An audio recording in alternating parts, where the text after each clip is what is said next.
मतलब आपको क्या Z बताना है, मेरी क्वेश्चन सुन लीजिए, कौन सी लाइन के बारे में, ए डैश जेड की बात कर रहा हूँ, कौन सा पॉइंट किस लाइन को किस रेशियो में कौन सा इंटरसेक्शन करता है, बताइए प्लीज। हाँ बोलिए, अब पार्थ बोलिए। Z होगा वो ए डैश को एक्सटर्नली बाइसेक्ट करेगा E:1 में। जेड, जेड, हाँ, अब कहने का मतलब है जेड जो होगा वो किस लाइन को, ए डैश, ए डैश को। अच्छा, सॉरी ए डैश एस।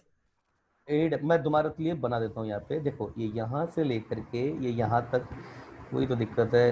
अरे कुछ बच्चे रुकना एक मिनट, मीटिंग में कुछ बच्चे बैठे हैं, तुम्हारे लिए फिर से बना देता हूँ, ये अंडू करो इसको। ये यहाँ से लेके ये यहाँ तक की जो डिस्टेंस है, ये तो है आपके पास ए डैश जेड, और दूसरा ये आपके पास ए की, ये यहाँ से लेकर के इससे जो फोकस से डिस्टेंस है, ये डिस्टेंस है आपकी एस डैश। तो आपको ये पता है, क्या पता है आपको, आपको पता है A dash Z upon A dash S equal to E होने वाला है।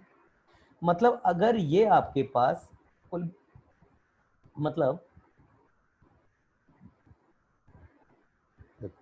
मतलब अगर ए डैश जेड अगर आपके पास एक्स हो गया, ए डैश एक्स तो ये आपके पास ई एक्स हो जाएगा, यही तो मतलब है इस चीज का, यही तो आएगा। ये देखो ना, ए डैश अगर ये एक्स हो गया तो ए एस डैश आपके पास एक्स हो जाएगा। मैं फिर आपसे पूछ रहा हूँ, कौन सा पॉइंट किस लाइन को किस रेशियो में डिवाइड करता है, मैं फिर आपसे पूछ रहा हूँ, बताइए। अब आपके सामने सब कुछ। Z जो होगा वो ए डैश एस को 1:E में डिवाइड करेगा। 1:E में जेड। हाँ, पहली गलती, पैराबोला की डेफिनेशन बोलना क्या है, पैराबोला का लोकस क्या होता है, कौन सा पॉइंट का लोकस है, पहले तो ये बताओ। पैराबोला के, सॉरी इलिप्स, इलिप्स का जो पॉइंट होता है वो क्या है, उसकी डेफिनेशन जो हमने थोड़ी देर पहले लिखी थी, the locus of a point which divides किस किस को, बोलो पार्थ। नहीं पता, अरे टाइम मत खराब करो पार्थ, डेफिनेशन बोलो क्या है पैराबोला की। Sir point from distance of point from directrix and focus. Hmm, तो डिवाइड कौन करता है, पैराबोला का डिवाइड पॉइंट डिवाइड करता है, डायरेक्ट्रिक्स पर जो पॉइंट होता है वो डिवाइड करता है, पहले तो ये बताओ। जो डिवाइडिंग प्रॉपर्टी है वो तो ये क्या पैराबोला बार बार जुबान पे आ रहा है, जो डिवाइडिंग प्रॉपर्टी है वो इलिप्स के पॉइंट की है क्या डायरेक्ट्रिक्स के पॉइंट की है, पहले तो ये बताओ, जवाब दो। तो डिवाइड का करने की पॉइंट। किसकी, इलिप्स के पॉइंट की है ना। हाँ, तो हाँ, तुम किसको डिवाइड करवा रहे हो, तुम बोल रहे हो जेड डिवाइड करेगा, अरे जेड कैसे डिवाइड कर देगा यार, हाँ, जेड कैसे डिवाइड कर देगा। तब तुम खुद बोल रहे हो कि हम जो इलिप्स की डेफिनेशन हम लोग पढ़ रहे हैं, तो वो डिवाइड करने की जो रेस्पॉन्सिबिलिटी लेता है वो इलिप्स का पॉइंट ले रहा है, ना कि डायरेक्ट्रिक्स का पॉइंट ले रहा है। तुम कैसे बोल सकते हो कि जेड डिवाइड करेगा, चलो ये तो हुई बात डेफिनेशन से, तुम्हें इसका मतलब इंटरनल और एक्सटर्नल इंटरसेक्शन के बारे में या तो तुम्हें ढंग से पता नहीं है। ये पॉइंट होता है पी, ये रेशो लैम्डा रेशो 1 है, इसका मतलब क्या होता है कि ये ए है, ये बी है, इसका मतलब क्या है कि पी ए अगर ये लैम्डा है तो पी बी ये आपकी 1 है, यही मतलब होता है इस चीज का। अगर ये लैम्डा एक्स है तो ये एक्स हो जाएगी, ये लैम्डा बी है तो ये बी हो जाएगी, यही मतलब होता है इस चीज का। आउटर इंटरसेक्शन का मतलब क्या होता है, इसका मतलब ये पॉइंट अगर ए है, ये पॉइंट आपका बी है और ये पॉइंट आपका सी है, तो अगर ए सी अगर आपकी ए है और ए बी अगर ये आपकी ए बी अगर ये आपकी सी है, तो ए जो है वो इंटरसेक्ट कर रहा है आउटर ए सी को, किस रेशो में, किस रेशो में इंटरसेक्ट कर रहा है, आउटर इंटरसेक्शन कर रहा है ए रेशो सी से, आउटर इंटरसेक्शन कर रहा है वो ए सी अपॉन ए बी, कितना आएगा आपके पास में ए रेशो सी, तो ये आउटर इंटरसेक्शन होता है, जहां से दोनों पॉइंट दोनों डिस्टेंस काउंट होती है ना, जहां से दोनों डिस्टेंस काउंट होती है वही इंटरसेक्शन कर सकता है। तो बेवकूफ, ये दोनों डिस्टेंस कहां से काउंट हो रही हैं, ये तुम्हें नहीं है, बहुत बच्चों को प्रॉब्लम होती है यहाँ पे, तुमको इंटरसेक्शन देखना नहीं आता है अभी तुमको, तो ये चीजें बोर्ड में बताई जाती हैं, जेई में इसका एप्लीकेशन आता है। जवाब दो पार्थ, पार्थ हाँ सर। अब समझ में आई तुमको, जहां से दोनों डिस्टेंस, जैसे अगर ये ए है ये यहाँ पे B है, ये बीच में C है, जहां से दोनों डिस्टेंस काउंट होती है ना वही इंटरसेक्ट करता है। ये यहाँ से लेकर के यहाँ तक की ये डिस्टेंस B है, यहाँ से लेकर के यहाँ तक की डिस्टेंस सपोज ये आपका D है, तो AB अपॉन AC ये आपका D रेशो B है। तो A आपका इंटरसेक्ट कर रहा है AB को किस रेशो में, B रेशो D में। ये है B, ये है D, जहां से दोनों डिस्टेंस काउंट होती है वही आपका डिवीजन करता है, चाहे इंटरनल हो या एक्सटर्नल हो। ये A हो गया, ये B हो गया, ये पॉइंट C है, यहां से लेकर के यहां तक अल्फा, यहां से लेकर के यहां तक बीटा, तो ये BC अपॉन CA ये आपकी अल्फा अपॉन बीटा हो जाती है। हाँ दीदी बोलिए दीदी। वो आपने अपने रख कर दिया उधर अपने रख दिया। ठीक है पार्थ, पार्थ, पार्थ जवाब हाँ दीजिए, सर, बताइए अब कौन किसको डिवाइड कर रहा है किस रेशो में। ए डैश डिवाइड कर रहा है जेड एस को। जेड एस को। अच्छा हाँ दीदी कौन किसको डिवाइड कर रहा है किस रेशियो में, जवाब दीजिए। ए डैश डिवाइड करेगा डिवाइड एस और जेड को। किसको, जेड एस को। हाँ जेड एस को डिवाइड कर रहा है। अच्छा किस रेशियो में, हाँ किस रेशियो में डिवाइड कर रहा है वो। ए dash S upon A dash Z इधर इधर इधर इक्वल देखो, टू इधर इधर इधर सी देखो, एक्स अपॉन इधर एस। इधर ठीक है मेरी बात सुनो स्टूपिड, इधर देखो ये ए पॉइंट है, ये बी पॉइंट है, ये सी पॉइंट है, कि यहाँ से लेकर के यहाँ तक की ये डिस्टेंस मैं बोल देता हूँ अल्फा है, और यहाँ से लेकर के यहाँ तक की ये जो डिस्टेंस है ये बीटा है। तो ए आपका ये जो लाइन है, ये जो ए है आपका, ये जो लाइन बी सी है, ये जो लाइन बी सी है, इसको क्या कर रहा है, ये कौन सा डिवीजन कर रहा है ये बी सी पर। ये जो है ये लाइन बी सी पर एक्सटर्नल डिवीजन। एक्सटर्नल डिवीजन कर रहा है ना, एक्सटर्नल डिवीजन कर रहा है। ठीक है अब ये जो आप ये पॉइंट हाँ। ये आपका एस डैश है यहाँ पे, ये डैश। अब ये बताओ ये ए डैश है, ये जो पॉइंट आपका ए डैश है, ये कौन सी लाइन को, जेड एक्स को कौन सा डिवीजन कर रहा है, एक्सटर्नल डिवीजन कर रहा है। समझ में आया किस रेशो में डिवाइड कर रहा है ये इसको, सेम रेशो से, सेम रेशो जो आपका पहले रहा था उसी रेशो से, बट एक्सटर्नल डिवीजन कर रहा है। समझ में आई ना बात। हाँ चलिए आगे देखिए, अब याद रखना जब पैराबोला जब इलिप्स जब हाइट पर जाएगा तब बहुत प्रॉब्लम आती है यहाँ पर बच्चों को। चलिए अब आगे देखते हैं। अब मैं क्या कर रहा हूँ अगला, इक्वेशन 1 प्लस इक्वेशन 2, ध्यान दीजिएगा दोनों इक्वेशंस को। तो जैसे मैं इनको ऐड करता हूँ तो ये A S plus A dash S equal to E A Z plus E A dash Z, ये ई मेरा कॉमन आ गया, तो ये A Z plus A Z A dash Z ऐसे लिखा जा सकता है। देखिए हम कर क्या रहे हैं, हमको अभी केवल और केवल ये यहाँ से लेकर के यहाँ तक की ये डिस्टेंस पता है और हमको कुछ नहीं पता है, तो हम कोशिश ये करेंगे सारी डिस्टेंस आइडेंटिफाई, क्योंकि हमको रेशियोज पता है, हमको रेशियोज पता है, इस ये पॉइंट किस रेशियो में इसको डिवाइड कर रहा है वो पता है, इधर वाला पॉइंट किस रेशियो में डिवाइड कर रहा है वो हमको पता है, रेशियोज पता है, हम डिस्टेंस काउंट कर रहे हैं। तो ये ए डैश एस और ये ए एस डैश जो है, इसको देखिए मैं इसको ऐसे लिख सकता हूँ, देखिए इधर ये है मेरे पास ए एस, ये तो है मेरे पास ए एस, और ये मेरे पास जो ए डैश एस है ये ए डैश एस है, इसको देखिए ए S plus A S dash, तो ये तो मेरे पास ए डैश हो गया पूरा भाई, ये एस और एस से लेकर फिर ए डैश लीनियर ही तो है, ये तो ए डैश हो गया इक्वल टू ई। यहाँ पर देखिए मैं थोड़ा सा ट्रिक अप्लाई करूंगा, ए जेड जो है मेरे पास नॉन डिस्टेंस कौन सी है, नॉन डिस्टेंस मेरे पास सी एस है, तो मैं सी एस के टर्म में इसको लिखने की कोशिश करता हूँ। तो ये देखो ये ए जेड ये है, तो मैं इसको ऐसे लिख दूं क्या, सी जेड माइनस सी एस, बात तो वही है, सी ए sorry C Z minus C ए, इसको लिखा जा सकता है माइनस सी ए, ऐसे लिखा जा सकता है।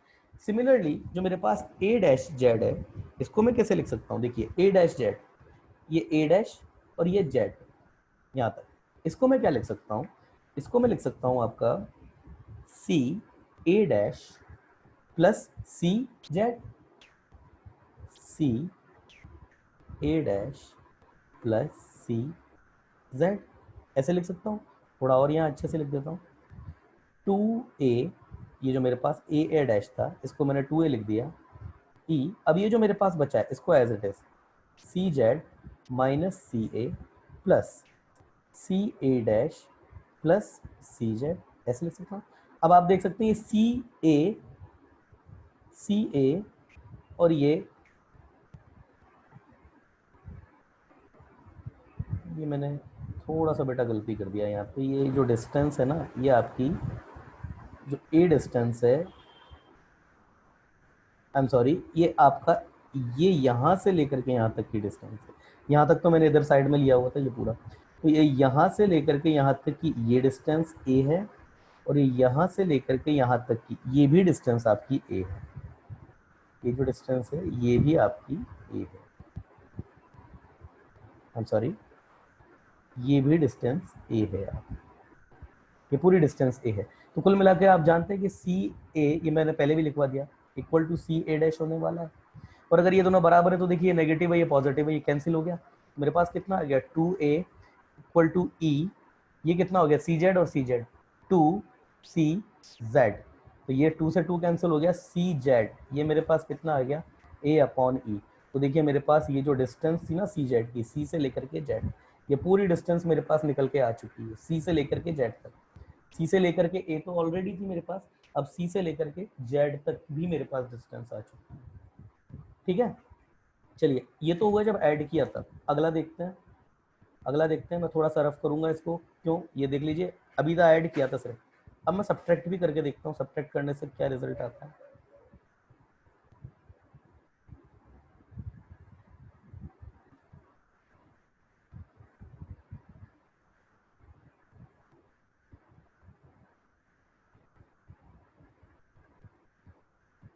ठीक है, सब्ट्रैक्ट करके देखते हैं, सब्ट्रैक्ट करने से हमारे पास क्या रिजल्ट आ जाता है।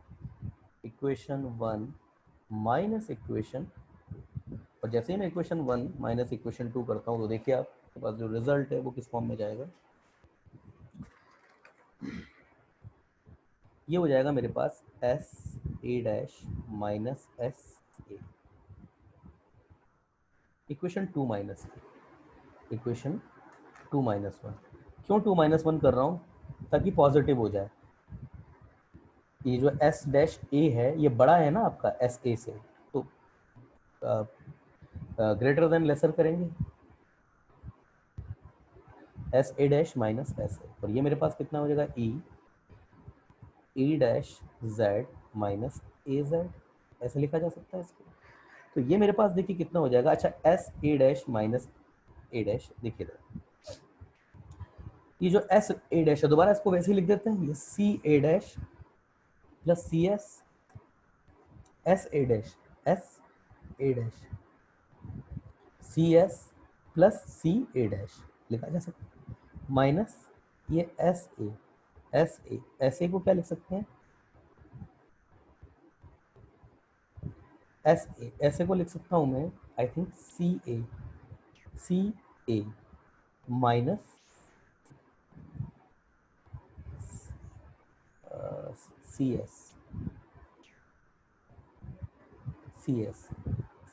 ए माइनस सी एस, यस आ गया। ये ई, इसको भी जो सब पहले लिखा था वही लिख देते हैं, सी A dash plus C Z minus C Z minus C ए, ऐसे लिखा जा सकता है। देखिए अब यहाँ पे ये C A dash plus C S minus C A, और ये प्लस सी एस, देखिए ये सी ए और ये सी ए डैश कैंसिल हो गया, इक्वल है C A equal to C A dash, clear है। और ये सी एस ये मिलकर कितने हो, अच्छा यहाँ पर भी देख लेते हैं, ई C A dash plus C Z minus C Z plus C ए, बस ये सी जेड से सी जेड गया, और ये C A dash plus C A dash ये भी हो गया, ये सी ए डैश से ये सी ए डैश ये कैंसिल हो गया, कितना आया मेरे पास 2cs equal to E C A plus C A dash A C A, और दोनों ये इक्वल है, सी ए और सी ए डैश कितने हैं, ए दोनों ए सेम ही है, E A plus A equal to 2 of C S, तो सी एस कितना आ गया मेरे पास ई ए, 2 से 2 दोनों का कैंसिल हो गया, ये मेरे पास आ गया। मतलब मेरे पास सी एस यहाँ से लेकर के यहाँ तक की ये डिस्टेंस भी मेरे पास आ चुकी है AE, ठीक है ना।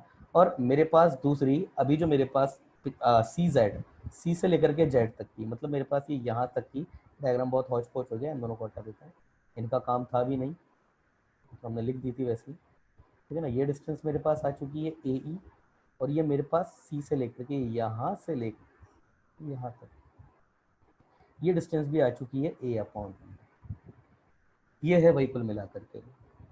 हम जो है हमने सारी की सारी डिस्टेंस निकाल दी, है ना। यहाँ पर एक नोट लिखा जाएगा, देखिए आप, अब हमने CS भी निकाला, ये E/A आया, और हमने जो CZ जो हमने निकाला था वो A/E आया था। आप इन दोनों को देख लीजिए, ये दोनों जो है आपकी गिवन पैराबोला के लिए हमेशा कांस्टेंट है, मतलब ये किसी भी वेरिएबल के ऊपर डिपेंड नहीं करेगी। वेरिएबल कौन सा होगा पैराबोल, ये एलिप्स की इक्वेशन में आपका वेरिएबल क्या होगा, x और y। तो ये ना तो x पर डिपेंड करती है ना आपकी y पर डिपेंड करती है। तो अगर आपको पैराबोला गिवन है, इसका मतलब आपको फोकस गिवन है, डायरेक्ट्रिक्स गिवन है, और फोकस और डायरेक्ट्रिक्स गिवन है, दैट मीन्स आपको इसेंट्रिसिटी भी गिवन है, तभी तो उसके बीच की डिस्टेंस आपको पता है। तो आपको फोकस पता है, डायरेक्ट्रिक्स पता है और इसेंट्रिसिटी पता है। तो किसी भी पैराबोला के लिए AE और फोकस और डायरेक्ट्रिक्स अगर ये चीजें आपको पता है तो आपके लिए उसके लिए CS और CZ उसकी डिस्टेंस हमेशा कांस्टेंट रहेगी, वेरी नहीं कर सकती वो, ठीक है। Yes, I am just getting the screen clear. यहाँ लिख देता हूँ यहाँ पे note, for any ellipse distance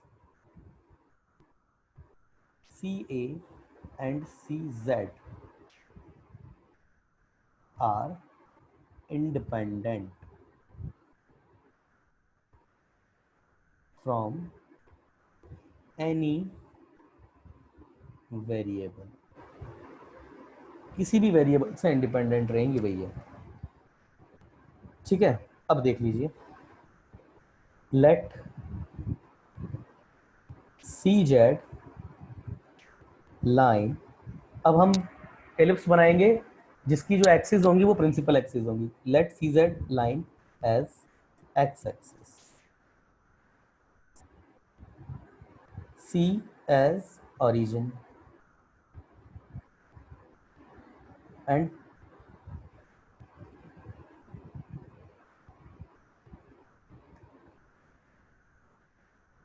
C as S origin and perpendicular to the line, perpendicular to the line and passes through C is, and perpendicular to the line, मतलब line कौन सी, CZ, and passes through C is considered as y axis. हमने क्या लिया अभी, x axis को हमने CZ ले लिया, जो हमारे पास ये डायरेक्ट्रिक्स आई थी वो CZ जो थी उसको x एक्सिस और ये सेंटर था। तो हमारे पास ये जो CZ है, इस लाइन के जो परपेंडिकुलर और ये C से पास होने वाली लाइन है उसको हम y एक्सिस लेंगे, है ना। यहाँ पर दो एक्सिस ऑफ सिमेट्री आएंगी, अभी आएगा वो चीज भी आएगी। Let P x, y is a moving point, then by definition of ellipse, हम क्या लिख सकते हैं, पहले तो लाइंस बनाते हैं हमारी, जो हमको लाइंस बनाने के लिए दिए। ये तो हुई हमारे पास x एक्सिस, ठीक है ना, और दूसरी हम लेंगे हमारे पास हमारी ये y एक्सिस। तो हम जो हमारे पास एक्सिस ऑफ सिमेट्री है वो हम बनाते हैं। तो x एक्सिस हमारे पास जो CZ जो लाइन आई थी हमने क्या लिया था, ये हमने पॉइंट जो ओरिजिन है इसको हमने एज अ C काउंट किया है, सेंटर, और ये Z है CZ, ये हमारी x एक्सिस है। यहाँ से लेकर सिमेट्रिक होगा, यहाँ से जितना डिस्टेंस ये है उतना ही डिस्टेंस अंदाजे से बनाएंगे, यहाँ पर आपका दूसरा होगा, ये CZ हो गया, ठीक है। यहाँ पर आपका हम ए लेंगे और हाँ, और यहाँ पर हमारा एक फोकस होगा एस। चलिए आगे देखते हैं। तो हमारे पास जो एलिप्स आने वाला है वो कुछ मैं रफ एंड से बना रहा हूँ इसको, तो थोड़ा ये जो आएगा कुछ तो भी ऐसे,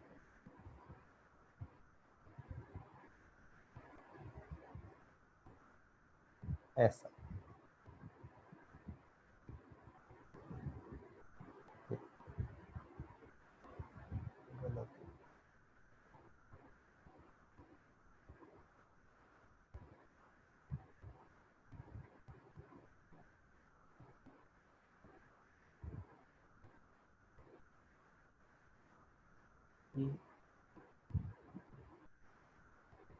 यहाँ जाएगा ए डैश, ये आपका कुछ ऐसा, उधर नीचे से भी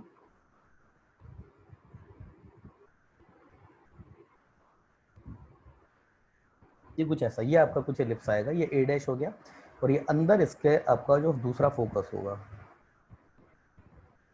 इसको हम एस डैश बोलेंगे, ठीक है ना। और ये जो होंगी दूसरी जो लाइंस होंगी इधर ना, they will consider as your directrix. Yes, किसी बच्चे ने मैसेज किया है, last line not understood sir. Yes, एक मिनट रुकिए, कौन सी वाली? अभी रुकिए, अभी मैं सारी चीजें क्लियर कर दूंगा। अभी मुझे डायग्राम जो है वो बना लेने दीजिए, डायग्राम बन जाएगा ना, उसके बाद सारी चीजें क्लियर हो जाएंगी। अभी श्रेयस 2 मिनट रुक जाइए बस, ठीक है ना। ये पॉइंट आपका यहाँ पे जेड डैश रहेगा। श्रेयस आपको कितने नंबर है पेपर में? मैं आपसे बात ही करना भूल गया, प्लीज बता दीजिए।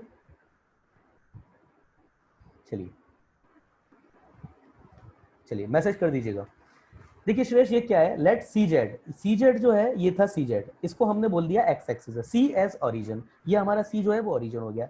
And perpendicular to the line, line कौन सी? सी जेड, ये जो लाइन है सी जेड के perpendicular, and passes through the origin is consider at y axis.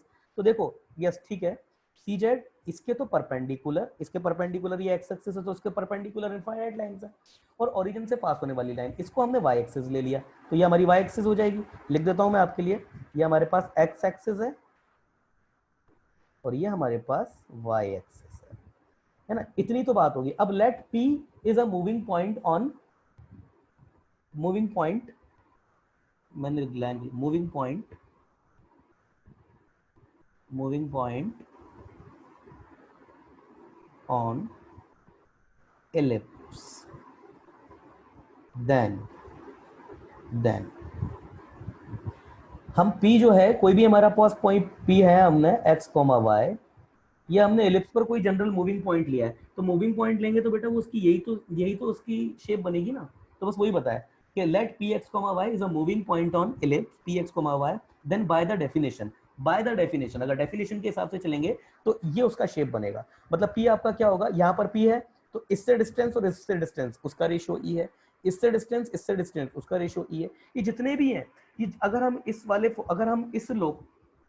वाले नियम को अगर हम फॉलो करते रहे ना, कि इससे डिस्टेंस का रेशियो ई होता जाए, तो ये जो पी आपका मूव करेगा वो कुछ इस तरीके से मूव करेगा, इधर क्लोज हो जाएगा, इधर फिर आपका इधर दूसरा क्लोज हो जाएगा। अब क्योंकि बाय सिमेट्री यहाँ पर एक डायरेक्ट एक फोकस आता है, तो एक फोकस यहाँ से भी बन जाती है।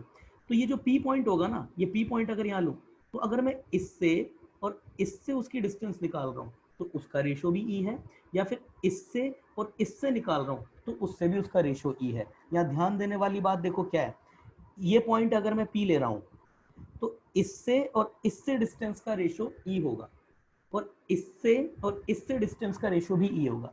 ये गलती मत कर देना, इधर से फोकस ले लो, इधर से डायरेक्ट्रिक्स ले लो, सर इससे और इसका रेशियो भी ई होगा, वो ई नहीं होगा, इससे और इससे डिस्टेंस होगा, जिधर का फोकस ले रहे हो उधर की डायरेक्ट्रिक्स, ऐसा ऐसा चलता है, ठीक है ना। तो ये हमारे पास शेप होता है।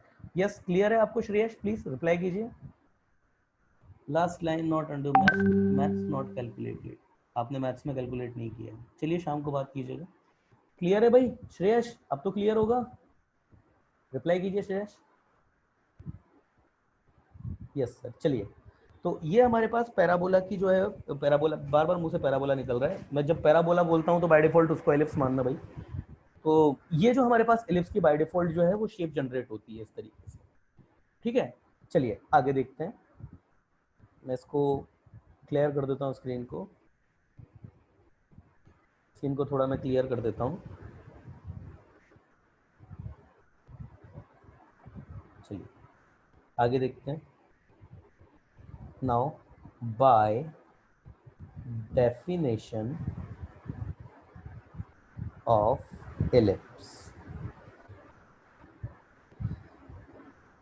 if a point P x comma y lies over ellipse, then, तो दोबारा से फटाफट से एक रफ सा शेप मैं दोबारा बना देता हूँ।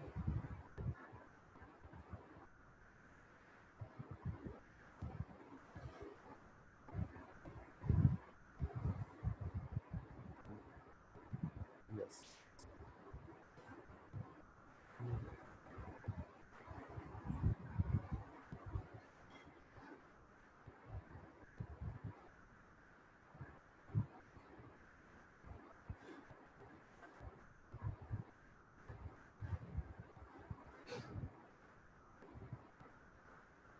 ठीक है, ये हो गया।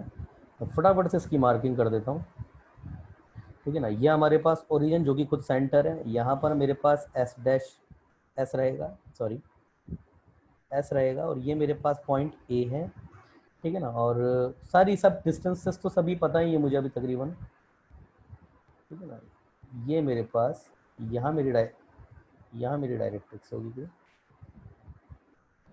यही मेरी डिस्टेंस, यहाँ पर भी है। सर एस छोटा होता है एक घर से, क्या बोल रहे हो आप? हाँ वो एस छोटा होता है एक घर। ठीक है। तो ये यहाँ पे ये मेरे पास एस और ये मेरे पास जेड है, ठीक है ना। यहाँ पर ये मेरे पास जेड डैश हो जाएगा, ये यहाँ मेरे पास ए डैश है, और यहाँ मेरे पास ये एस डैश है। क्योंकि सारी चीज़ें मुझे पता है, ये ओरिजिन है, इसके सेंटर मुझे पता है, ओरिजिन है।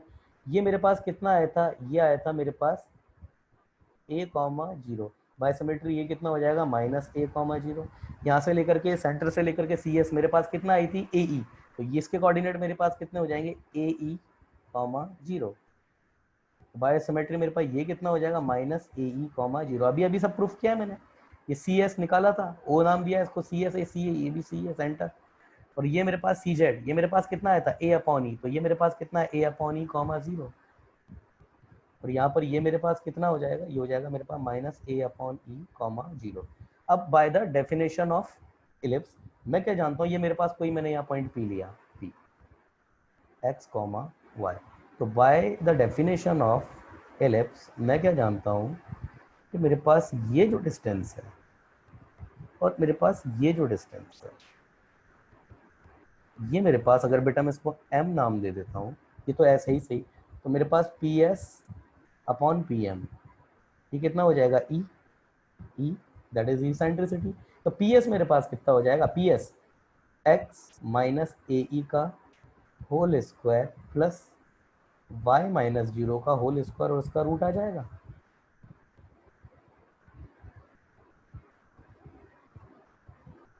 इसका रूट आ जाएगा,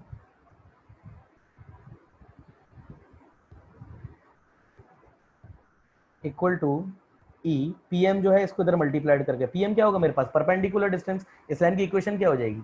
इसकी लाइन की इक्वेशन हो जाएगी X equal to A upon E, या फिर E X minus A equal to zero, या फिर E X minus A equal to zero. ये मेरे पास हो जाएगी। तो मैं इसको फटाफट से लिख देता हूँ, क्योंकि अभी ये हो जाएगा मेरे पास ई एक्स माइनस ए upon under root E square plus zero का स्क्वायर, और इसका मॉड था, दोनों साइड स्क्वायर करेंगे तो एक्स माइनस ए ई इसका whole square plus Y square. देखो इधर ये रूट था, स्क्वायर होगा जैसे ही तो ये ई स्क्वायर, ये भी बाहर निकलेगा तो ये भी ई स्क्वायर, और ये ई एक्स माइनस ए और इसका भी स्क्वायर कितना आएगा, एक्स स्क्वायर प्लस ए स्क्वायर ई स्क्वायर माइनस 2 ए एक्स प्लस वाई स्क्वायर, और ये मेरे पास कितना आएगा, E square x square plus ए स्क्वायर माइनस 2 ए एक्स, ये माइनस 2 ए एक्स से ये 2 ए एक्स ये गया। अब देखिए इधर मैं क्या कर रहा हूँ ना, x square common, x square common इधर से, तो ये मेरे पास क्या आएगा 1 माइनस ई स्क्वायर, ये plus Y square as it is, ये 1 ई स्क्वायर ए स्क्वायर इधर दिया मैंने, तो ये ए स्क्वायर यहाँ से भी कॉमन, ये भी 1 माइनस ई स्क्वायर, डिवाइड कर दिया पूरा नीचे, तो X square upon A square plus Y square upon 1 minus E square into A square, ये इक्वल टू 1 हो जाएगा। यस, अब और काम नहीं है मेरे को, पूरी स्क्रीन क्लियर कर रहा हूँ मैं। जैसे ही मेरे पास यस, तो जैसे ही मैं इसको लिखूंगा तो ये मेरे पास X square upon A square plus Y square upon A square 1 minus E square equal to 1। Let 1 minus E square A square equal to, इसको बी स्क्वायर बोलते हैं, ये एज्यूम किया जाता है। तो ई स्क्वायर मेरे पास कितना आ जाएगा, ए स्क्वायर अपॉन बी स्क्वायर, तो 1 माइनस बी स्क्वायर अपॉन ए स्क्वायर, ये इंपॉर्टेंट फॉर्मूला है इसेंट्रिसिटी के, ठीक है ना। और ये मेरे पास कितना बन जाएगा, x square A square plus Y square upon b square equal to 1। ये मेरे पास जनरल स्पेशल, ये मेरे पास एक स्पेशल केस बन चुका है इसका, एलिप्स का, ये मेरे पास स्पेशल केस बन चुका है, X square upon A square plus Y square equal to B square, ये मेरे पास स्पेशल केस बन चुका है, general special equation of ellipse आ चुकी है मेरे पास, जिसकी this is a special case of ellipse when the axis of ellipse, अब एक्सिस तो देखिए एक्सिस ऑफ सिमेट्री होती है, यहाँ पर भी एक्सिस ऑफ सिमेट्री होती है, मगर यहाँ पर क्या होता है ना, बेनिफिट क्या मिल जाता है ना, क्योंकि हमारा जो एलिप्स होता है वो एक्स एक्सिस के अबाउट भी सिमेट्रिक है और वाई एक्सिस के अबाउट भी सिमेट्रिक है, तो हमारे पास एक्सिस ऑफ एलिप्स हमारे पास दोनों हो जाती हैं, where the axis of ellipse are principal axis, principal axis. तो हमारे पास यहाँ पर axis of parabola, axis of ellipse जो होंगी हमारे पास दोनों हो जाती हैं, x axis to y axis की। अब यहाँ पे फिर डिफरेंशिएट कैसे करेंगे, तो यहाँ पर एक नया नाम लिया जाता है मेजर एक्सिस और माइनर एक्सिस, इस नाम से इनको जो है वो रिप्रेजेंट किया जाता है। तो वो क्या केस होता है, किस तरीके से बनता है, थोड़ा सा टाइम और है हमारे पास, हम अभी देख लेते हैं इसको, इसकी ट्रेसिंग। अच्छा कैसा होता है, देखिए हमारे पास ये जो सेम एलिप्स है, पढ़ा होगा आपने बोर्ड में, अगर ये हमारे पास एक्स एक्सिस पर ज्यादा एरिया कवर करता है, एक्स एक्सिस पर ज्यादा लेंथ कवर करता है, नॉट एरिया नहीं लेंथ, अगर कवर करता है तो हमारी मेजर एक्सिस जो हो जाएगी वो एक्स एक्सिस हो जाएगी। सिमिलरली अगर यही पैराबोला, यही एलिप्स अगर हमारा वाई एक्सिस पर ज्यादा लेंथ कवर कर जाएगा, ये वाला, ये ज्यादा लेंथ अगर हमारे वाई एक्सिस पर कवर कर जाएगा तो ये हमारी मेजर एक्सिस हो जाएगी और ये हमारी माइनर एक्सिस हो जाएगी। यहाँ पर ये आपकी माइनर एक्सिस है ना। कुल मिलाकर के अगर इस केस में देखा जाए तो हॉरिजेंटल एलिप्स जो होगा वो हमारे पास ये हॉरिजेंटल एलिप्स होगा जिसमें हमारी एक्स एक्सिस मेजर एक्सिस हो जाएगी, और वर्टिकल एलिप्स होगा वो ये होगा हमारे पास जिसमें हमारी मेजर एक्सिस वाई एक्सिस हो जाएगी। बस इतनी सी बात है। अब आगे देख लेते हैं ट्रेसिंग ऑफ कर्व, इसकी कर्व को ट्रेस कैसे किया जाएगा। ट्रेसिंग का मतलब होता है curve tracing. Tracing of ellipse, कौन सा एलिप्स है आपका, x square upon A square plus Y square upon b square equal to 1। पहला point, put x equal to 0 and get intersection point with y axis, और वो क्या आएंगे, x equal to 0 रख दूंगा तो वो मेरे पास क्या आएगा, y equal to plus minus b, तो मेरे पास क्या पॉइंट आएंगे, वो मेरे पास जो पॉइंट आएंगे, एक को मैं बोलूंगा b 0 कॉमा b, और दूसरे को मैं यहाँ हर केस में बोलूंगा b dash 0 comma minus. Second, put y equal to 0 and get intersection point with x-axis से, तो ये क्या आएंगे मेरे पास, x इक्वल टू, जैसे y इक्वल टू 0 रखूंगा तो x equal to plus minus A, तो a पॉइंट मेरे पास होगा a कॉमा 0 और एंड a डैश जो हमेशा मेरे पास क्या होगा माइनस a कॉमा 0, हमेशा ये लिया जाएगा। थर्ड देखिए ये मेरे पास एक स्पेशल पॉइंट है, ये याद रखिएगा। If x replaced by minus x then equation remain same. यहां पर देखिए x को माइनस एक्स से रिप्लेस कीजिए, कुछ फर्क नहीं पड़ेगा। इफ x को अगर माइनस एक्स से रिप्लेस करते हैं, केवल इलिप्स का ही केस नहीं है, कोई भी कर्व उठा लीजिए आप, अगर x को माइनस एक्स पर रिप्लेस करने से अगर इक्वेशन सेम है, देन कर्व इज